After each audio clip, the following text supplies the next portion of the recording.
everybody, it's Shadow from Shadow's B-Movie Graveyard with you again. And this week I'd like to talk to you about Curse of the Faceless Man from 1958. Or, as I like to call it, Curse of the Plotless Movie, or even Curse of the Cheap-Ass Italian Mummy. Now what this movie is about is people are excavating the ruins of Pompeii, and lo and behold, they find a body. And the body comes back to life. Now there is a lame explanation about how the radioactivity from the Vesuvius eruption preserved the body, and then in modern times when they pulled it from the ground and they x-rayed it, the x-rays bring the body back to life or something like that. There's like 2 or 3 lines and then that's just glossed over. An American is brought in because naturally Americans always have to be brought in these old horror movies. Dr. Paul Mallon is brought in to examine the body. And he has a fiancée who also lives in Italy studying art named Tina Enright. Now the body is that of an old Roman slave who swore revenge on his masters and who had fallen in love with an aristocrat's daughter.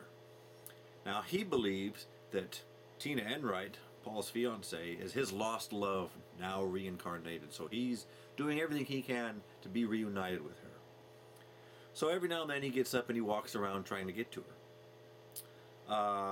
People get in the way and he slaps the crap out of them, and somehow they die from being slapped. So, is it exciting? Hell no. I mean, this guy moves at about 2 miles an hour, tops. Most of the time maybe 1 mile an hour. That's very easy to avoid. I mean, he's even worse than a mummy. Worse than a zombie. The zombies can be pretty bad compared to this guy. Yet, that still does not prevent people from being cornered by him, and it doesn't prevent the Naples police from losing him in a citywide dragnet. So remind me never to go to Naples and have any kind of problem where I need to rely on the cops, because that is a staggering level of incompetence. Another thing that's really goofy about this movie is the producers, I think, got some of their scientific facts wrong.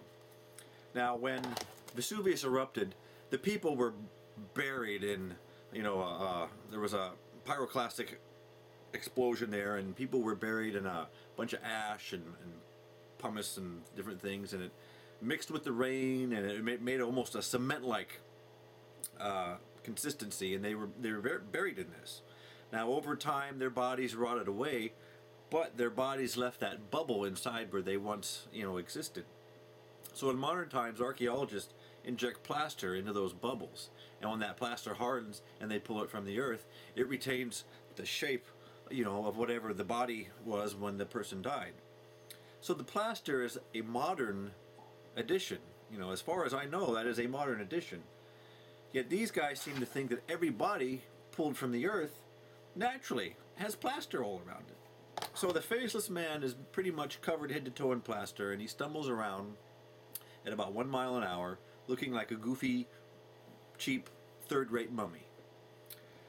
So, and if you look really closely, you can even see through the plaster and see the swimming trunks that the guy is wearing, who plays the Faceless Man. So the movie is pretty boring. It's not super bad, like a lot of the movies from that era, say Plan 9 from Outer Space or Maze of Lost Women, but it's not a classic by any means. It's dull, is the main word for it.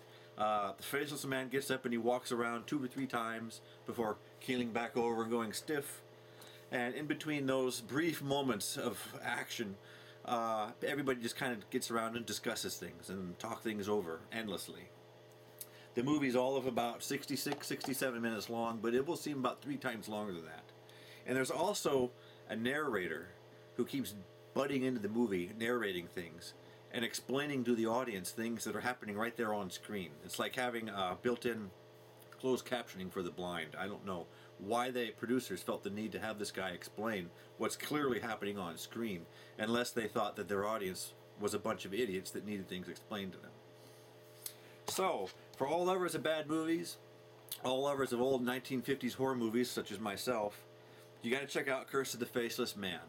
Everybody else who's more into more mainstream stuff, avoid it unless you need something to help you get to sleep with. And otherwise, this just might be your ticket to a good night's sleep.